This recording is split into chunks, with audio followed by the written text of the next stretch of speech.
नमस्कार, आप देख रहे हैं न्यूज़ 18 का डिजिटल प्लेटफॉर्म। आपके साथ मैं हूं पारुल तिवारी। तमिलनाडु के नए मुख्यमंत्री के तौर पर टीवी के चीफ थलपति विजय शनिवार को चेन्नई के नेहरू स्टेडियम में मुख्यमंत्री पद की शपथ ग्रहण करेंगे। शुक्रवार को पूरे दिन चली सियासी गहमा-गहमी के बाद टीवीके के लिए दोपहर बाद गुड न्यूज सामने आई।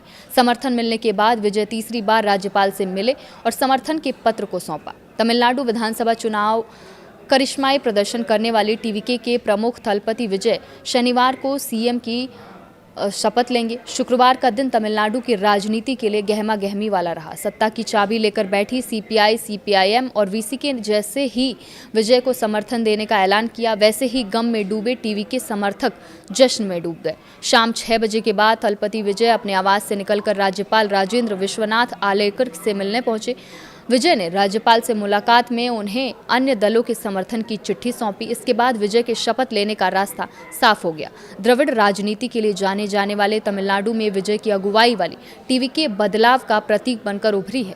टीवीके चीफ विजय को सीपीआई, सीपीएम, वीसीके और आईयूएमएल ने समर्थक देने का ऐलान किया है। इन सभी पार्टियों के पास 2-2 विधायक हैं। ऐसे में विजय के समर्थक विधायकों की सूची 120 पहुंच गई है। विजय की टीवीके ने 108 सीटें जीती थी। कांग्रेस के समर्थन के बाद ये संख्या 113 हो गई थी। विजय को एक सीट छोड़ने की स्थिति में ये संख्या 112 रह जाती। 4 नई पार्टियों के समर्थन ने विजय को बहुमत के आंकड़े यानी 118 से आगे पहुंचा दिया है। वाम दलों ने विजय को बिना शर्त समर्थन देने का ऐलान किया है। हालांकि लेफ्ट नेताओं ने कहा कि डीएमके गठबंधन भी जारी रहेगा। तमिलनाडु में चुनाव नतीजे आने के बाद नेहरू स्टेडियम में नई सरकार के शपथ ग्रहण की तैयारियां शुरू हो गई थी, लेकिन टीवीके के पास बहुमत का आंकड़ा नहीं होने के बाद यह अटक गया। तमिलनाडु में थलपति विजय के तौर पर लोगों के दिलों में राज करने वाले दक्षिण भारत के इस अभिनेता ने 2 साल पहले टीवीके बनाई थी।